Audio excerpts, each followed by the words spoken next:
Hello, everybody, and welcome to Friday Apocryphal Podcast, your one-stop shop for everything Friday Apocryphal and podcast. And boy, do we have a show for you today. Today we are covering the Testament of Job, chapters 27 through 38.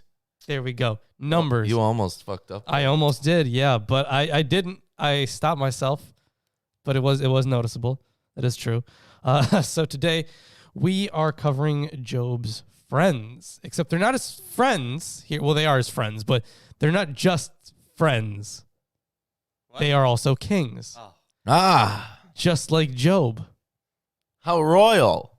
Yeah, everyone needs to be royal in this for some reason, except for Satan. He's not royal. Oh, why would he be? I don't know. Maybe put some respect on his name. I don't know why I have this. You should have this. But Give yeah, this to me. I have the Old Testament pseudepigrapha by James H. Charlesworth now. yeah, you got me. And I have a new translation and introduction of the Testament of Job by R.P. Spittler. And that is the only version we have of the Testament of Job. But if we want to check it against Job, we have a bunch of translations of Job. Mm-hmm. And commentary. That's that. So, without further ado, why don't we hop into chapter 27? Yeah, sure. So, this is a new section, which is just this chapter.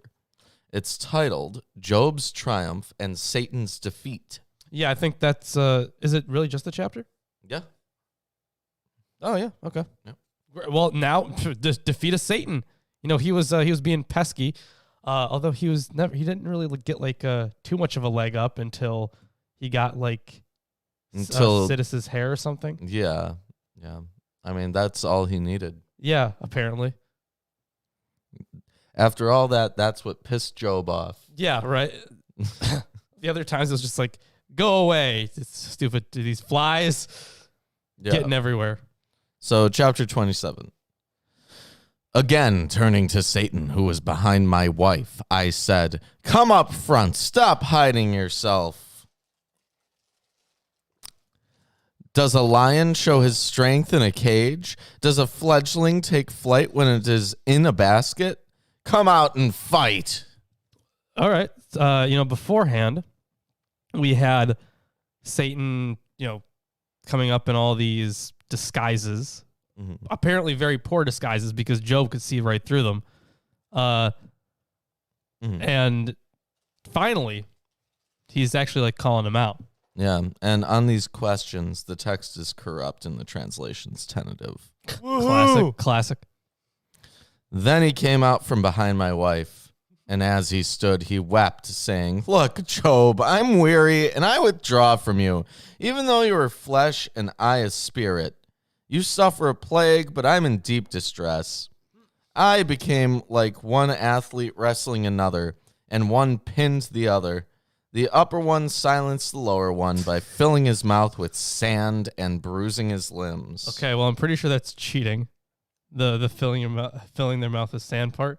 Pretty sure that would be cheating, right? That's just how you win in a fight. You've never been in a fight, then. Yeah, so, if we're talking about a wrestling match, wrestling here was Any often kinda... done in sand pits. Oh, was it? Okay. Wow, really? That shows you. Also, that. But if you do it on purpose, I feel like that would still. That previous part with the questions was not corrupt. That was from a previous chapter. It just had the same. Gotcha. Okay. Note number. Gotcha. Well, letter. The note there said that neither caged lions nor boxed fledglings can show its full capabilities. Yeah. Yeah, so Satan's like, "Oh, man, I lose." Yeah, I'm such a loser.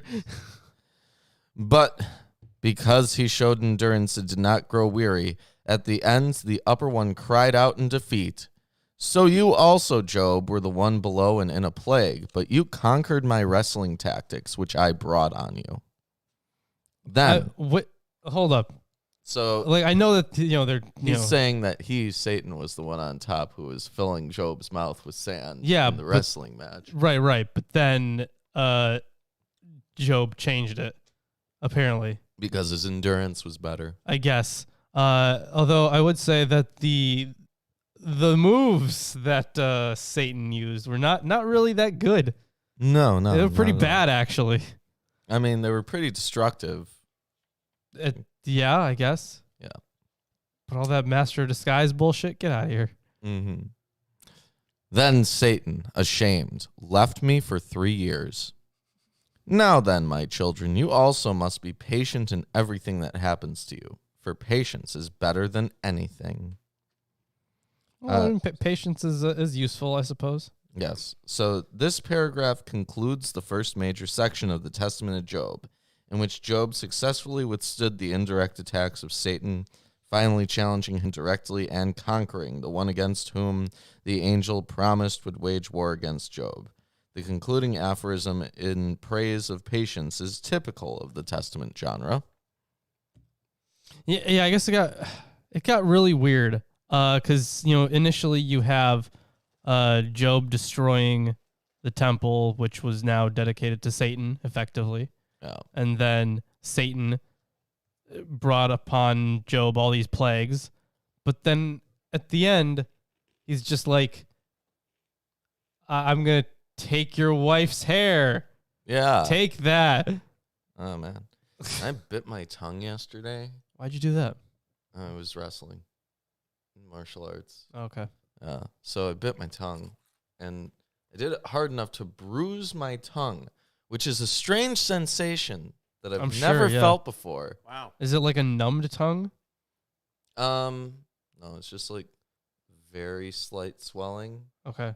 That Like, I mean, does it have this just feeling? enough to be noticeable, like in my mouth. Gotcha. Okay. Yeah. Sucks. Yep. Okay, chapter 28. We're now in a different section, No way. which is Job and 3 Kings. Yeah, and this is not a separate book, by the way. 3 Kings. It's their 3rd Kings. Right. It's his friends. Yeah. So the first section is Job recognized and the kings astonished. Chapter 28. After I had spent... Oh, hold on. There's a note on the section. This second major section in the Testament of Job retains the order of the canonical Job in bringing on the 3 friends only after the incident with Job's wife. The friends of the Masoretic text, Job 2:11, and the Septuagint already became kings, a shift shared by the Testament of Job. A bit of suspense characterizes this as the preceding and following sections. Only after a series of disguises does Satan meet Job head-on.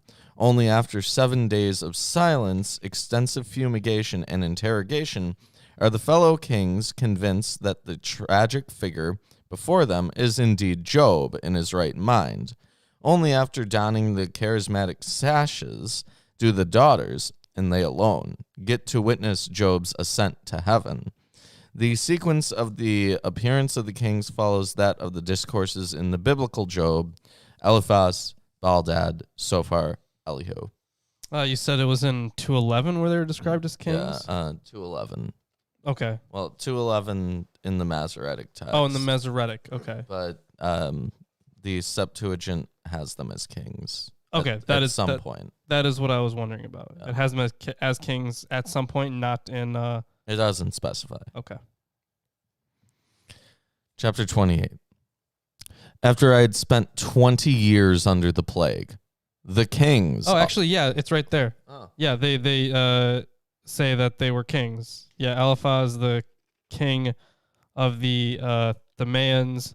Then you have Baldad, sovereign of the Sacaeans. I'd probably be easier to read in Greek, honestly. I should probably do that. And then Sophar, king of the Manaeans. Yeah, all right. Okay. After I had spent 20 years under the plague, the kings also heard about what had happened to me. They arose and came to me, each from his own country, so that they might encourage me by a visit. But as they approached from a distance, they did not recognize me, and they cried out and wept, tearing their garments and throwing dust. They sat beside me for 7 days and nights, and not one of them spoke to me. So this tearing garments and throwing dust is customary of grief.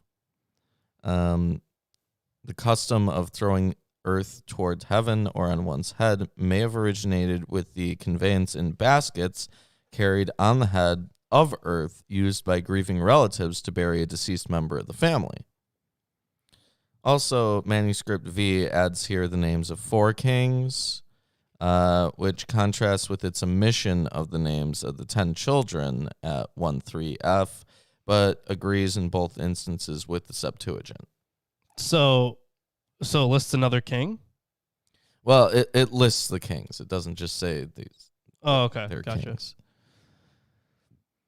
It was not due to their patience that they were silent, but because they knew me before these evils when I lived with lavish wealth.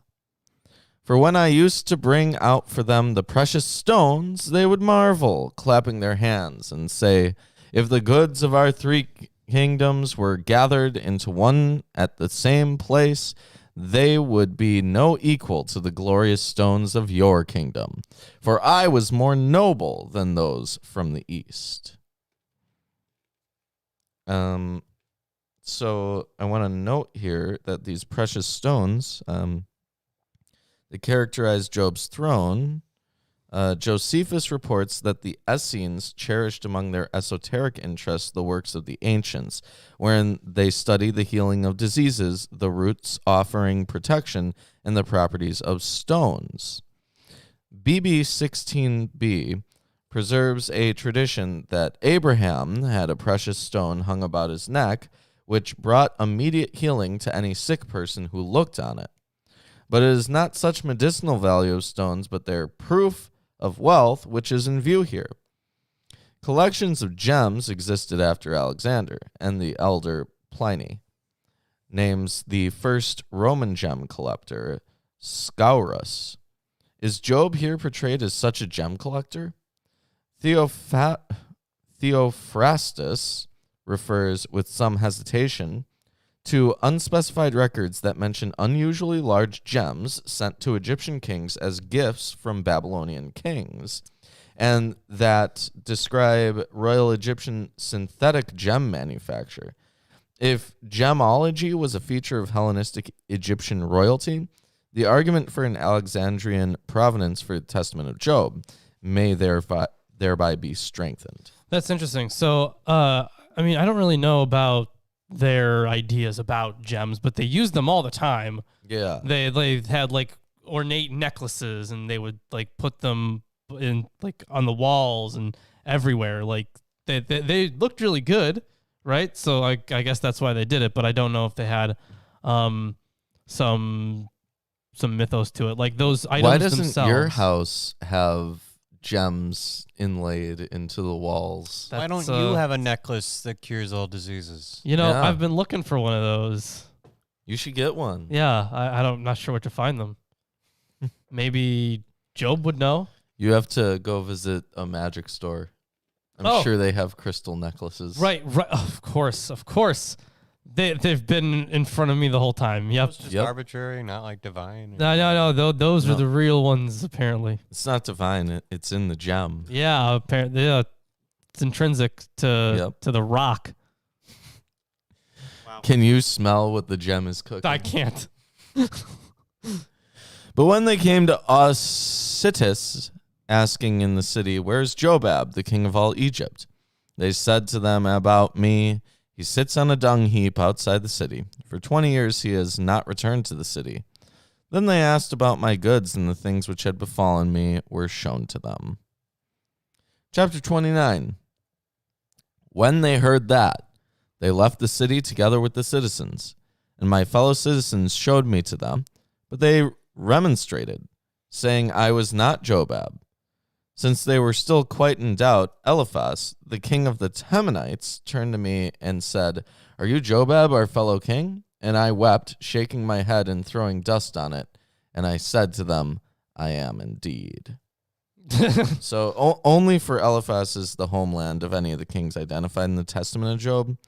The ethnic references for the other kings given at Job 2:11 and Septuagint may have been omitted in the Testament of Job because Teman was much better known than the other sites and was renowned for its wisdom.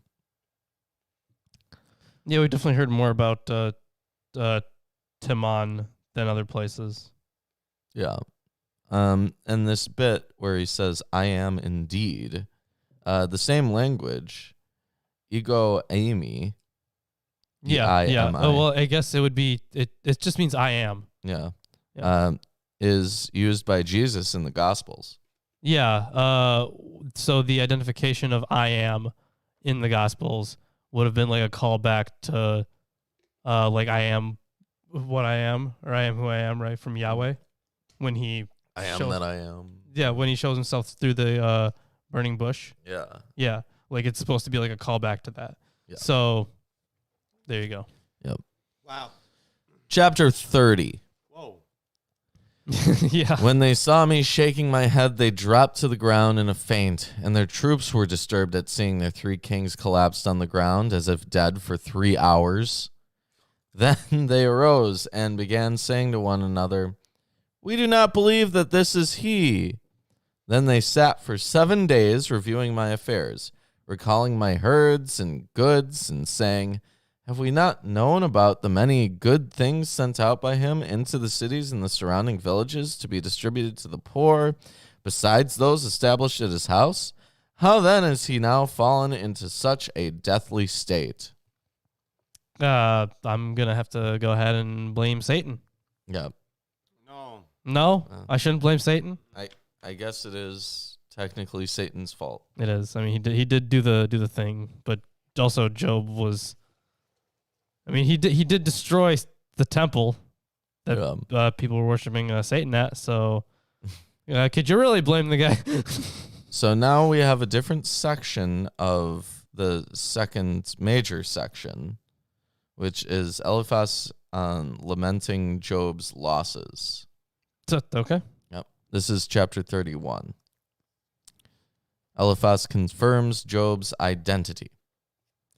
And after 7 days of such considerations, Eliphaz spoke up and said to his fellow kings, Let us approach him and question him carefully to see if it is really he himself or not. But since they were about half a stadion distant from me because of the stench of my body, Wow. they arose and approached me with perfumes in their hands, while their soldiers accompanied them, scattering incense around me, so they would be able to approach me.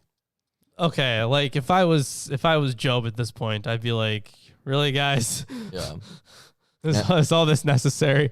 And on Eliphaz here, confusion exists in the textual witnesses between the names of Elihu and Eliphaz. P, S, and V all read Elios. At 29:3, Eliphaz appears as the first of the royal interviewers, corresponding with the biblical order. Eliphaz should dominate through Testament of Job 34, after which Baldad appears. Indeed, Eliphaz is named at 34:2 and 5 by P, S, and V. Yet the same witnesses all read Elios at 31 and 32. Possibly Elios, Elihu probably as intended, is a sort of pseudo-Satan figure standing behind and inspiring Eliphaz, so that either may be said to be the originator of the insulting words. This translation adopts the conjecture of Riesler, reading Eliphaz for Elihu at 31, 32, and 33, thereby unifying 29 through 34 as an Eliphaz section. Eliphaz at 31:1 at least appears in the recently discovered 5th century AD Coptic translation of the Testament of Job, Papyrus colon 3221. And if anyone cares to know, I mean, in the Septuagint, Eliphaz is just Eliphaz.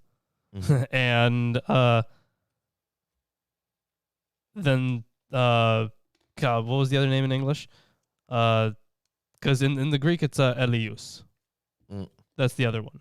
It's Elihu. Elihu, yeah, that's right. That's right. And about this incense, they do this without magical connotations of fumigation, such as appear in the apotropaic effects of smoke contrived from the heart and liver of a fish in Tobit. Yeah, that was the healing thing. Mm-hmm. Ridiculous. Yeah. And they spent 3 days furnishing the incense. And when they had come near me, Eliphaz spoke up and said to me, "Are you Jobab, our fellow king? Are you the one who once had vast splendor? Are you the one who was like the sun by day in all the land? Are you the one who was like the moon and the stars that shine at midnight?" And I said to him, Sure.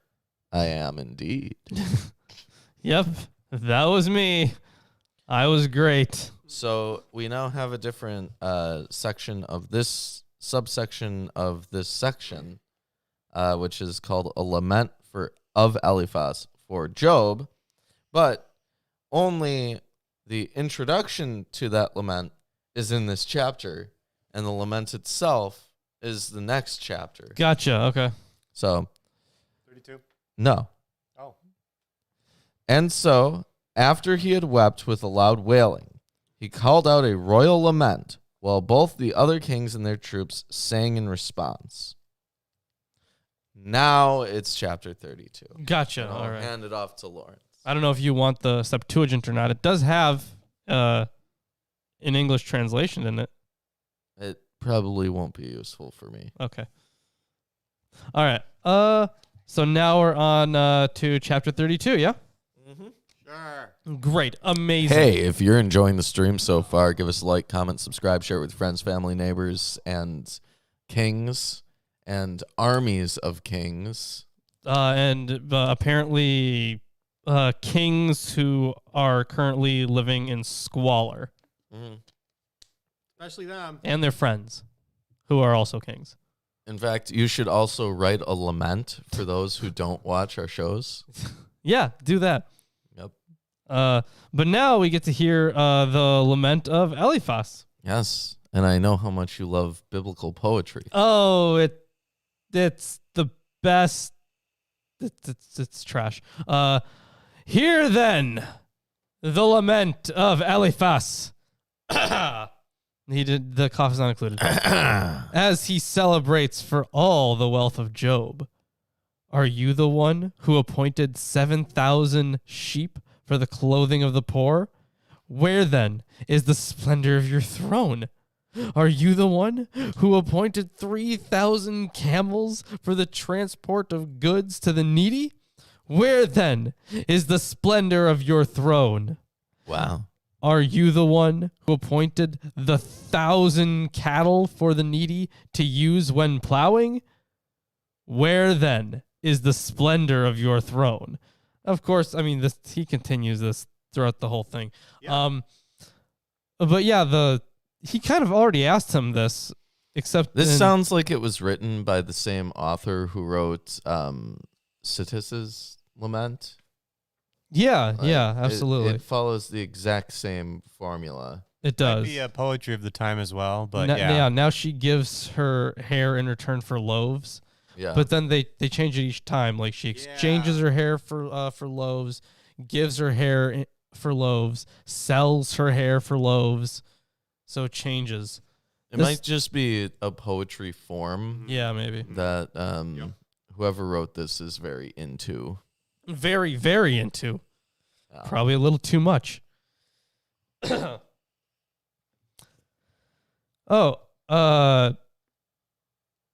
we're gonna be getting the stones again soon. Are you the one who had golden couches, but now sits on a dung heap? Now where is the splendor of your throne? The golden couches is an interesting one. Yeah. I guess it's just meant to like show the huge difference between where he was and where he is. You would think, but here it says Sitis was also said to have couches of gold and silver. One would imagine those being extremely uncomfortable. Yeah, uncomfortable, expensive, what's the heavy. Like, I don't like where you put it in the room. Move it somewhere else. We need 12 guys. Come on. yeah, I don't know. Just you better settle on. Moving a normal couch is hard enough. Yeah. So in Lament for Sitis, see her who used to own couches of gold and silver. Yeah. Yeah, so there you go. There's that. Are you the one who had a throne of precious stones, but now sits in ashes? Now where is the splendor of your throne? Who opposed you when you were in the midst of your children? For you were blooming as a sprout of a fragrant fruit tree. Now where is the splendor of your throne? Are you the one who established the 60 tables set for the poor? Now where is the splendor of your throne? So, of course, going over all the stuff he used to do and used to have, how great he used to be. Because, yeah, he used to just, like, let people walk into his home and take whatever. Yeah. That's when you know you're, like, really rich. Yeah. Like, yeah, come in, take whatever you want. That's true. Isn't there also that one guy on Twitter who's just posts, like, who wants money? And then he just, like a lot of people just drop their PayPals and their Venmos, and he just gives them, like, hundreds of dollars. I don't know. That sounds like a scam to me. It sounds like one. It sounds like a lot of scams I've seen on Twitter. It's just the one guy, though. I forget his name. I finally seems to be deleted my legit. Twitter today. I figured out my old email. Wow. Well, congratulations. Congratulations. Just one. Yeah, you still got all those others. All right. Anyways, yeah. Are you the one who had the censures of the fragrant assembly? Now you live amid a foul stench? Are you the one who had golden lamps on silver stands, but now you await the light of the moon? Where then is the splendor of your throne? You know, it's interesting there. So verses 8 and 9, they're not split by where is the splendor of your throne thing. Maybe it's like to mark a changing point in the psalm. That would make the most sense. Yeah, because it seems like there's no other note here except for that. But it looks like the splendor of your throne thing continues. It does. So, yeah. They get back into it. Maybe there's like a linguistic thing there where like they, in the original language, they like build up the length of statements and then move down to shorter statements. Maybe. Not sure. But either way, the point remains the same. Mm-hmm. Are you the one who had the ointment of frankincense, but now you are in straits? Where then is the splendor of your throne? Are you the one who jeered at the unjust and the sinners, but now you too have become a joke? Now where is the splendor of your throne? Now this one's weird. Because he wasn't known as a person who mocked a lot. No, I didn't read any of that, but I guess these guys would know him better. I mean, I suppose they would. I don't know if you want to check here. If you want to take out your Bible. Is this in the Bible? Well, I mean, it's referencing something in the Bible. So you can check Job 5:22 and 12:4. So 5:22 and 12:4. But I'll read the note here. The word joke. 5:22. Yeah, 5:22. At destruction and famine thou shalt laugh, neither shalt thou be afraid of the beasts of the earth. Okay, so all right, and then 12:4. 12:4. I am as one mocked of his neighbor, who called upon God, and he answered him, the just upright man is laughed to scorn. Okay, so I mean, This isn't like Job laughing at others, it's I'm laughing at him. yeah, I suppose. Yeah, and it's yeah. So good job, Testament of Job author. But anyways, yeah, the word joke, I'm guessing it's gonna be pronounced kleu, appears nowhere in the Septuagint, but possibly stems from Job 12:4, as we noted. For a just and blameless man has become the object of mockery. Kleuasma. I'm going to guess that it's transliterated, so it's a bummer. The idea, however, appears in the favored Septuagint source at... so it appears in Job 39 and 31:30 in the Septuagint. So that's something I suppose I could check. But I'm sure it's in there. Are you Job, the one who had vast splendor? Now, where is the splendor of your throne? So that was chapter 32. Probably the worst chapter of the day so far. It's just your typical call and response. And it's not good. Yeah. All right, so now we're on to 33. Job's Psalm. Oh, my God. No. Yeah. I handed it off to you for your favorite. Yes, thank you. things. Thank you. Favorite thing. Job's Psalm of Affirmation. Ooh, fun.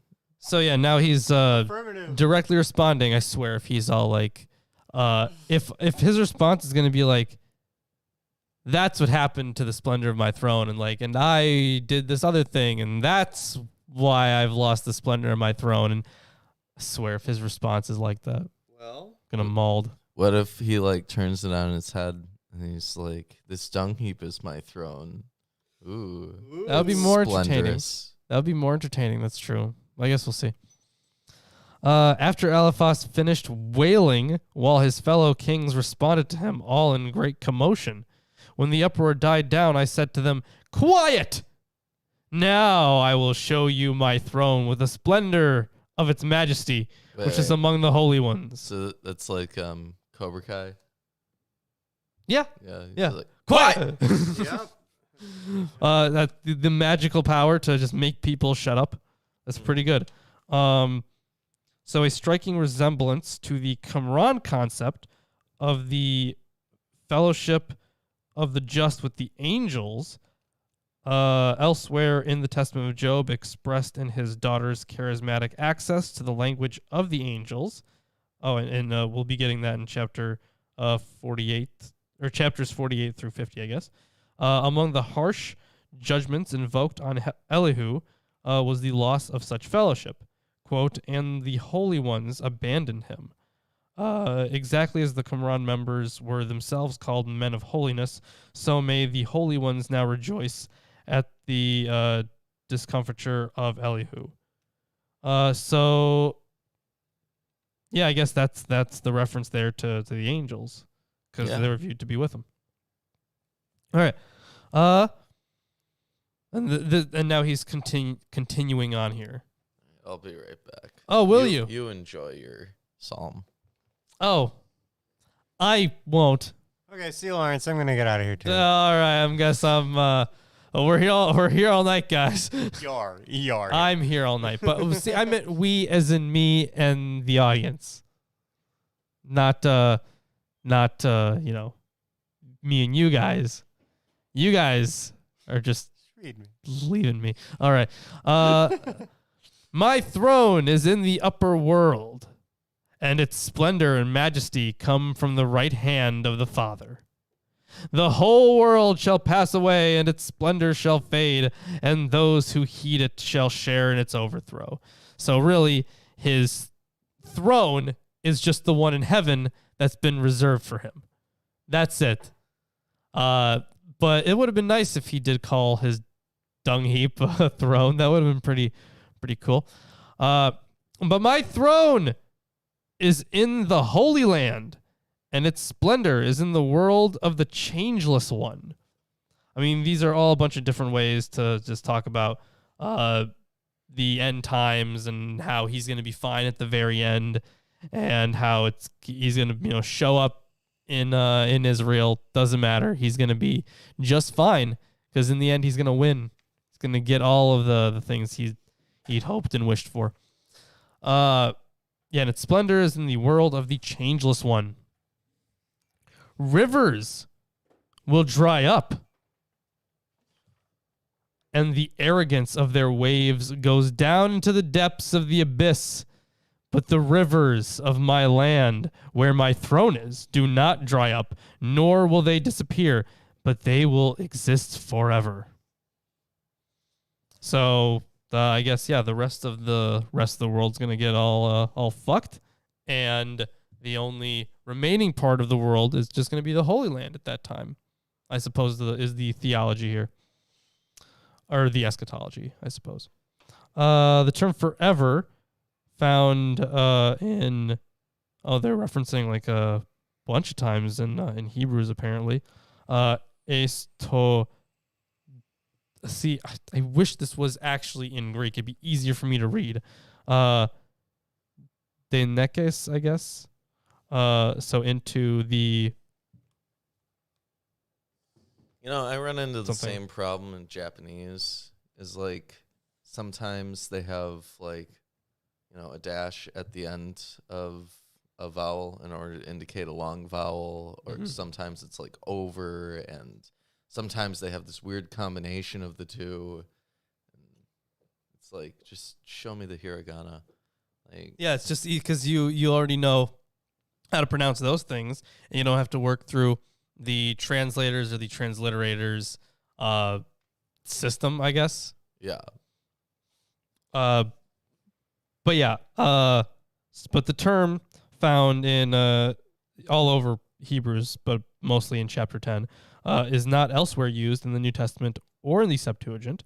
But the 2nd century AD historian Appian uses it to say Julius Caesar was made dictator forever. So I think, more literally, I can look up what it means more literally, but it's a few words, but it would mean into the something. So like into the end times, maybe, I don't know. That would be closer to him, I guess, but I guess the interpretation is forever. These kings will pass away, and rulers come and go, but their splendor and boast shall be as in a mirror, or transient. Okay. But my kingdom is forever and ever, and its splendor and majesty are in the chariots of the Father. The chariots of the Father. That's where the splendor and majesty are. Who's the Father? Well, it would be God. But there's no Son at this point. It's just he's the All-Father. Father of the world. Yeah, the All-Father. Yeah. Odin. Yep, it's Odin. Yep. Job is a Odin worshiper confirmed. Yep. He follows the Satru. Don would be proud. Yeah, wouldn't she? So yeah, more on this the phrase the chariots of the Father. That's an interesting one. We haven't seen that before. Yeah. We've seen chariots from God, but we've never seen the chariots of the Father. Right. So the remarkable phrase is attested in P, S, and V, while Father is used elsewhere of God only by P. The textual validity of Father at 33.3 draws some strength from its appearance here. For the result, then has the term Father artfully arranged in the first and last units of the poem. Yeah, I guess. In each of which Job says his splendor and majesty are associated with the Father. The passage is commonly connected with the so-called Merkaba mysticism. Okay. There's the mystical speculation about the chariots of God thriving on the fringe of Hellenistic Judaism throughout and beyond New Testament times. Yeah. So in the Heckelot literature. Yeah. Chariot literature, right? Yeah, that is, yeah. That's like kind of like the Testament of Abraham or First and Second Enoch, where like you go through the system of someone being brought up and exploring heaven.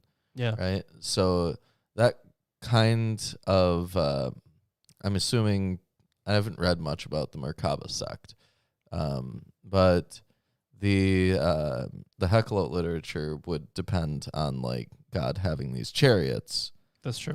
So I assume that the Merkaba were like associated with reading Heckelot literature. Yeah. So it's and then there's a reference here to a similar idea in a Qumran manuscript. Let's see. The Testament of Job has no sevenfold heaven, nor is it even concerned with ecstatic descriptions of the throne or chariot, as it's called the angelic liturgy. That's the part. That's the fragment from Qumran. In fact, the Testament of Job 33:9 asserts yet again the supramundane preeminence of Job's own throne, not God's, by locating it with the chariots of the Father. I don't know if you locate it with he was talking about his own throne being not only forever and ever and with the Father.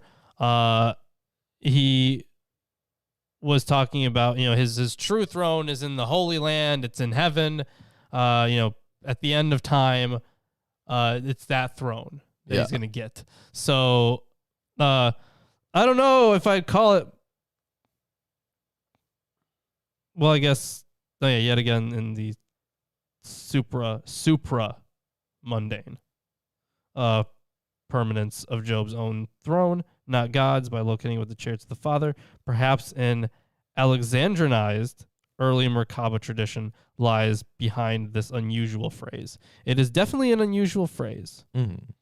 So sad we don't see more of it, I guess. All right. Either way. So sad. But that's where his throne is. Yep. So now we're on to chapter 34. This is okay. So this looks like Eliphaz's response. Yes.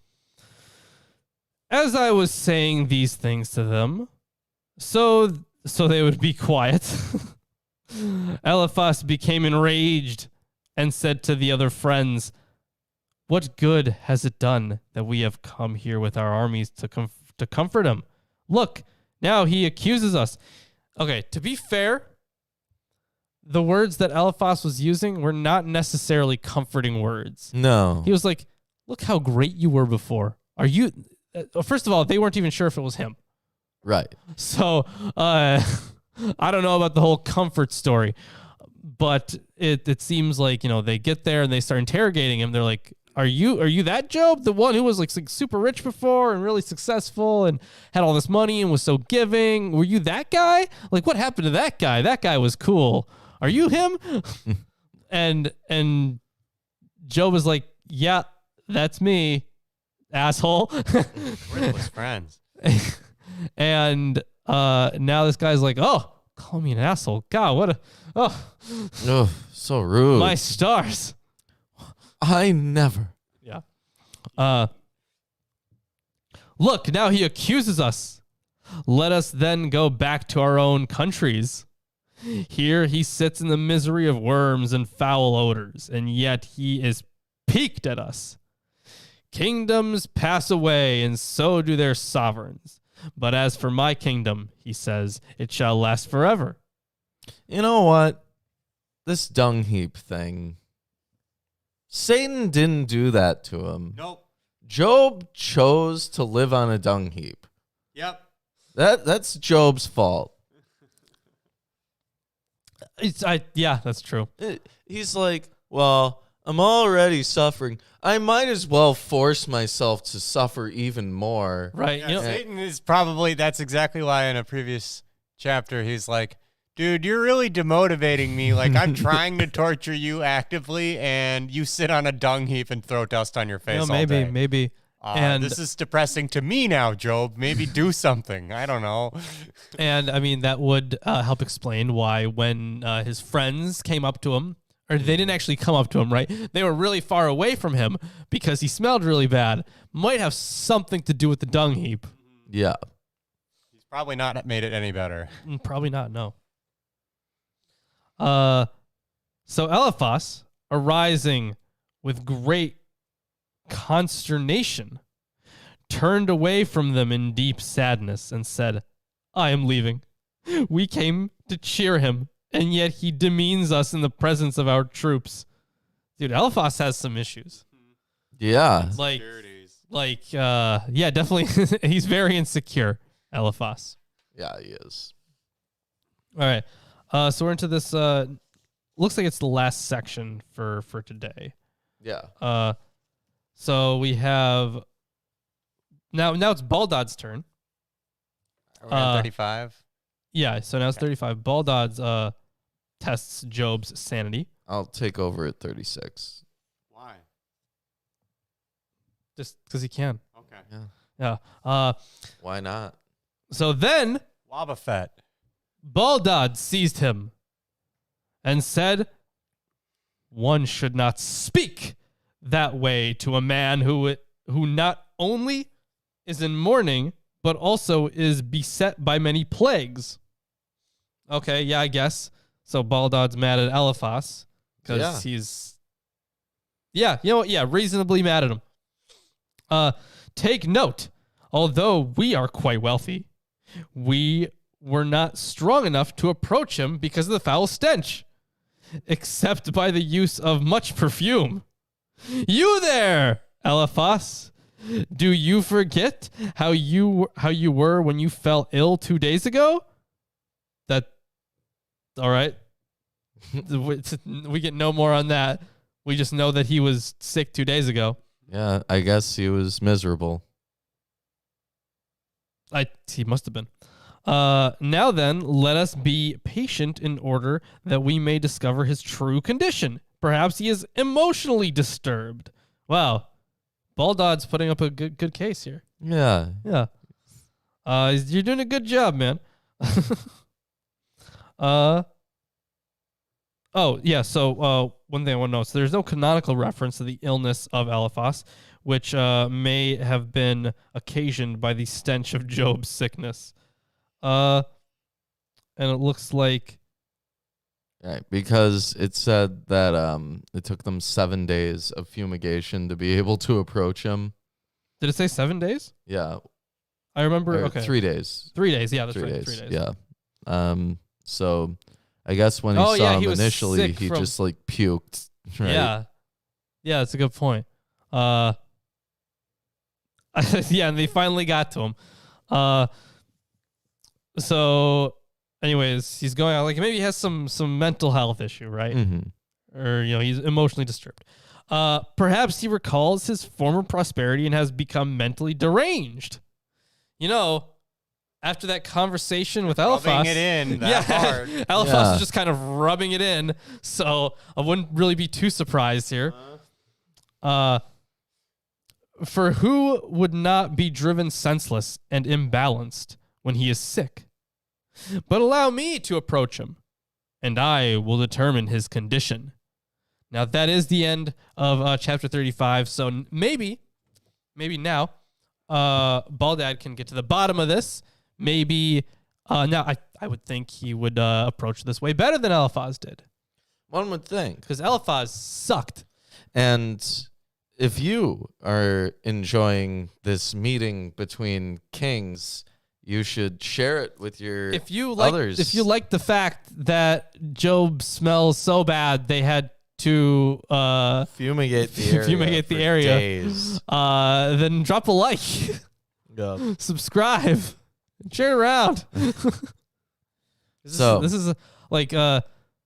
is definitely more entertaining than the narrative that we had in Job, because that was just a discourse. Yeah. This is way better, because now it's like, hey, this guy smells really bad. Don't be mean to him. There's actually some interaction here, Yeah. right? As opposed to just talking. Like, they have physical actions. They do. that go along with it. So, chapter 36. Then Baldad, when he had arisen, approached me and said, "Are you Job?" And I said to him, "Yes." And he said, "Is your heart untroubled?" And I said to him, "My heart is not fixed on earthly concerns, since the earth and those who dwell in it are unstable. But my heart is fixed on heavenly concerns, for there is no upset in heaven." Just to be fair, this is exactly what a crazy person would say. Yeah. He's like, I am not concerned with material things. But also, like, those people who, like, put Little Job up on a concerned. pedestal. Have some stuff. Gotta have to be at least a little concerned Yeah, about it's- them. People who... I don't like being concerned, but you gotta be a little. Yeah. Well, people who put Job up on a pedestal, right? Yeah. I wonder what they think of, like, the ascetics and yogis in India who do stuff like this. Like there's the mad yogi tradition, Yeah. right? Where people do things like, eat human feces to demonstrate their detachment from the material world. Yeah, but like the fact that they understand that would be detachment from the material world means that they're not detached from the material world. Oh. Yeah, right? Yeah. So I mean, they're still mad, yeah, but there's a note here. The gist of Job's response, his alliance with the stable heavenly concerns, accords with the central theme of his psalm of affirmation. There it was his throne, here it is his mind. There it was the supramundane, here it is the heavenlies. With this relates the glossolatic participation of Job's daughters in the same upper world. The whole motif, furthermore, may be compared with the post-resurrectional understandings of Christian existence implied in Call 3:1f. What is call? C-O-L. Colossians. Colossians 3:1f. There's a quote here. Since you have been brought back to true life with Christ, you must look for the things that are in heaven, where Christ is sitting at God's right hand. Let your thoughts be on heavenly things, not on things that are on the earth. Anyways, continuing on here. And Baldad replied and said, we know the earth is unstable, since of course it changes from time to time. Sometimes it steers an even course and is at peace. There are also times of war. But as for heaven, we hear that it stays calm. But if you are truly sound of mind, I will ask you about something. Now, putting riddles follows a typical wisdom motif. And if you answer me sensibly regarding the first query, I will ask you about a second matter. And if you answer me calmly, it will be clear that you are not emotionally disturbed. Now we're in chapter 37. So he said, in whom do you hope? So, there's a note here. The question, now sincere, not rhetorical, may arise from Job 17:15 in the Septuagint. There's a quote. Where then is my hope? End quote. The longer recension of Tobit, reflected in the Vulgate as well as in the Hebrew and Aramaic fragments of Tobit from Qumran, says Tobit's misfortune happened, quote, so that the example of his patience might be given to posterity, just as was also that of saintly Job. This is in Tobit 2:12. The same passage, not paralleled in the shorter Greek recension, also shows very high similarities with certain elements in the Testament of Job. Quote, for just as the kings would mock blessed Job, so also those who were subject to him and his kin would laugh at his way of life, saying, where is your hope? To what end did you give alms and perform burial rites? So, continuing on here, he asked, in whom do you hope? And I said, in the God who lives. So, in the living God. Yeah. And he again said to me, who destroyed your goods or inflicted you with these plagues? And I said, God. And God. yes, this is Satan in chapter 4 for the same question. Right.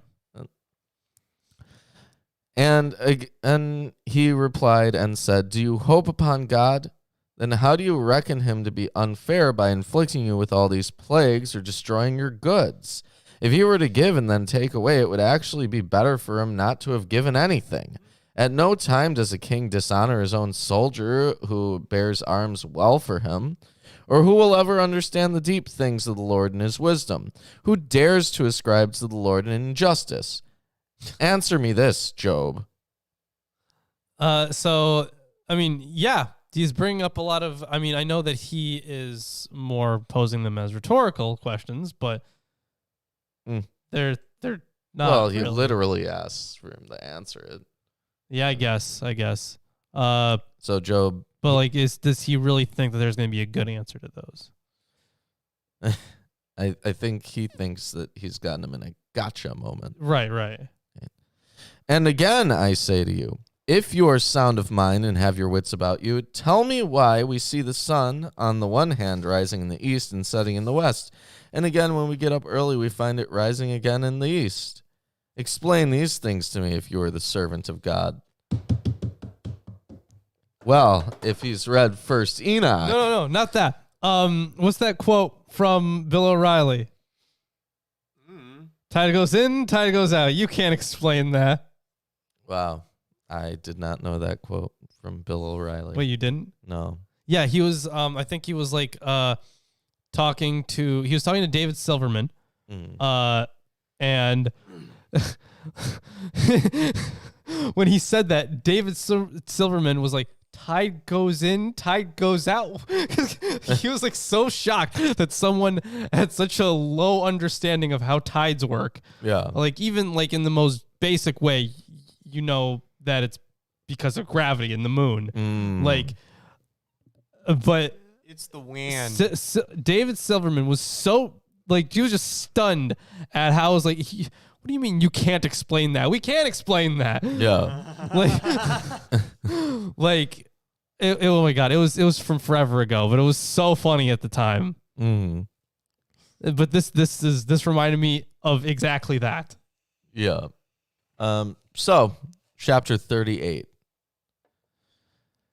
And to all this I said, I do have my wits about me, and my mind is sound. Why then should I not speak out the magnificent things of the Lord? There's a note. The phrase, the magnificent things of the Lord, has been suggested as the title of a collection of angelic hymns. If so, Job appears here to say that recital of angelic hymns, while entirely open to him in full possession of his mental powers, is inappropriate as a demonstration of sanity. Rather, he will show his mental acuity in a way that will not offend the Lord, by asking a counter riddle, which baffles Baldad. The great things refers in the Septuagint to the mighty deeds of God. Right, that's what I would think they are. Yeah, chiefly those displayed at the Exodus.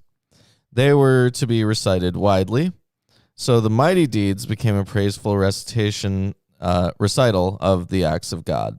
Luke uses the same phrase to describe the contents of glossolalia heard on the day of Pentecost.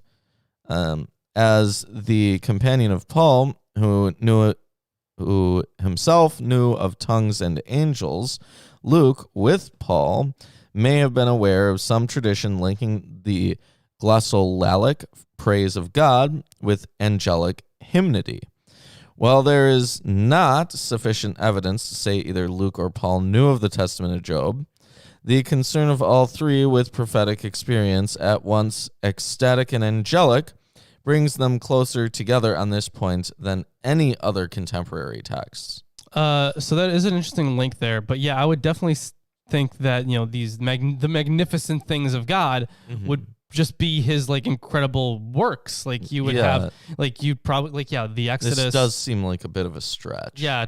Like I would really love to hear more potential evidence for like what they say that it was like a book of angelic hymns. Yeah, the magnificent things of the Lord. Yeah, I would really love to see some more evidence for something like that. That would be really cool to see. Yeah. Like it's not something I'm like opposed to. Write it down. Yeah, what was it called? Angelic The hymns. magnificent things of the Lord. As angelic hymns. Gotcha.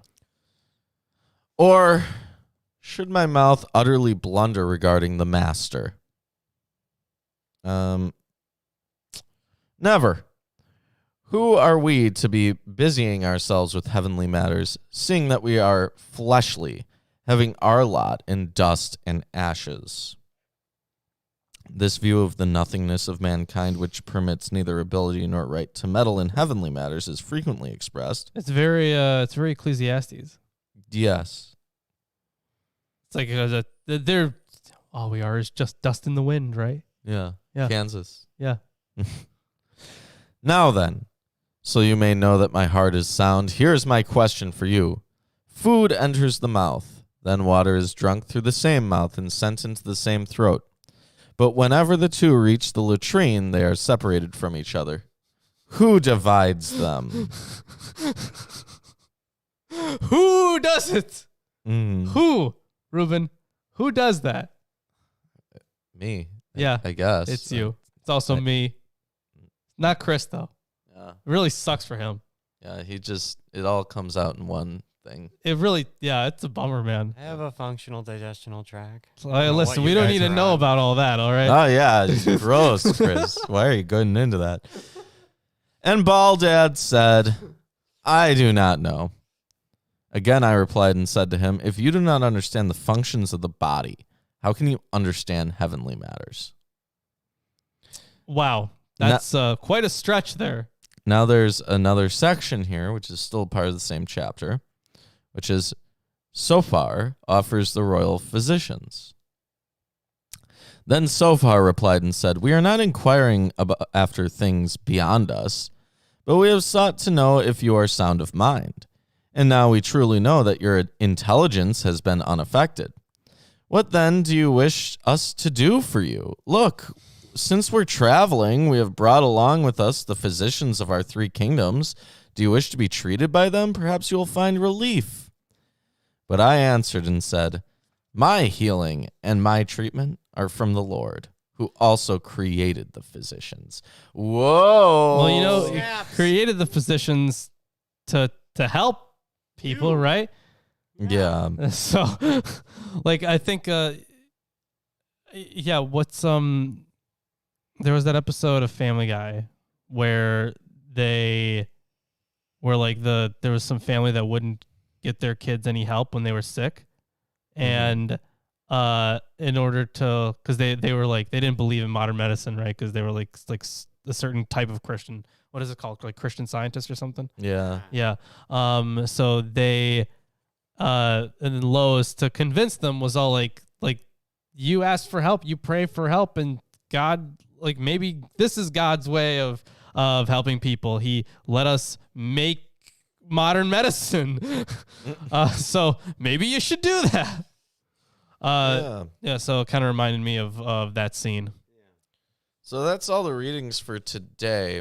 But we'll either finish the Testament of Job next time or the time after. I think next time, Next time would be because these best. upcoming chapters aren't really that long. They're not that long, and there's no way to really Divide it up. Yeah. reasonably. Yeah. So join us next time. Yeah. So we got Testament of Job. What are we doing after that?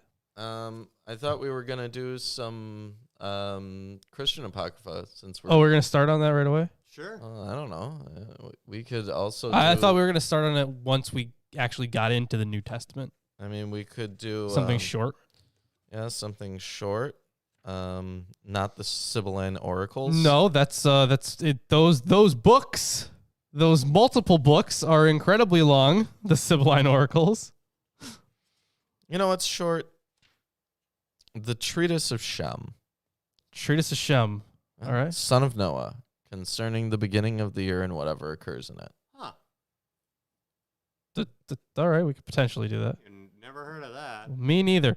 I mean, we'll look through it. We'll see if something looks interesting, I guess. Well, Now I'm hold on. interested in that. We got to do that. Oh my God. Let me tell you, the Treatise of Shem. Okay. It's Short. it's actually translated and introduced by Charlesworth. Oh. Yeah. Oh. Get a nice Um, cameo. It describes the characteristics of the year according to the house of the zodiac in which it begins. Wow, that definitely does not sound interesting. But we never hear about those zodiac houses. They're the ninth level Well, I of guess heaven. I guess we do. They're the ninth level of heaven. We got to know about zodiac houses. I guess it'll fill up the universe for us, right? That's why we like reading these things, because it kind of fills in the gaps. Yeah. It'll also tell us all about how people during the 1st century BC thought of astrology. Okay, that might be interesting, actually. Yeah. Might be interesting. So we'll do Treatise of Shem Sure. after Testament of Job. either way, Testament of Job so far, not bad. Could be better, but not bad. Yeah. Either way, I think Sunday Sunday.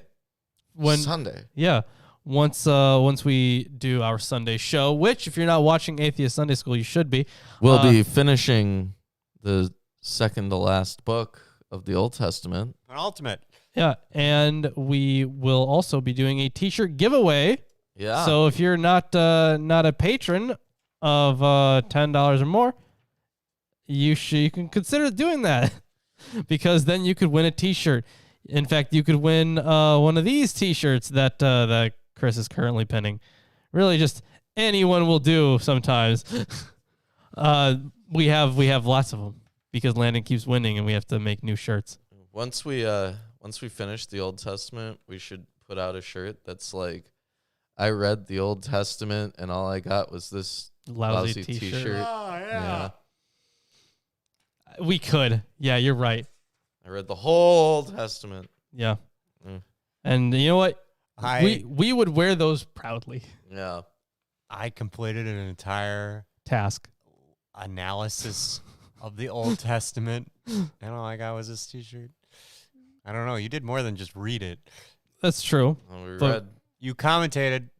and we read, Read and commentaries. commentated. And Now only papers. we can have these t-shirts. Yeah, right. It's only us. You guys can't. You guys Unless you can't have 'em. read and commentated the entire Bible, you can't have. No, I mean we definitely had like a lot of viewers who were also commenting and Sure. reading along. Sure. Yeah. Or they probably already had read. Yeah, and that too. And once we finish Malachi, I think that's a safe place to say that you've achieved your honorary bachelor's in atheology. Oh, is that how that works? Now Wow. you'll get your master's once you finish the New Testament. Wow. And only after you finish all of the Apocrypha do you get your honorary doctorate Yeah. in Okay. theology. All of the All right, all all of the it. Apocrypha. Jeez. All right, I don't think anyone has that. Well, Maybe one person does, maybe one person. because that's a lot. That's so much. It is. But I guess it is technically possible that you could read it all.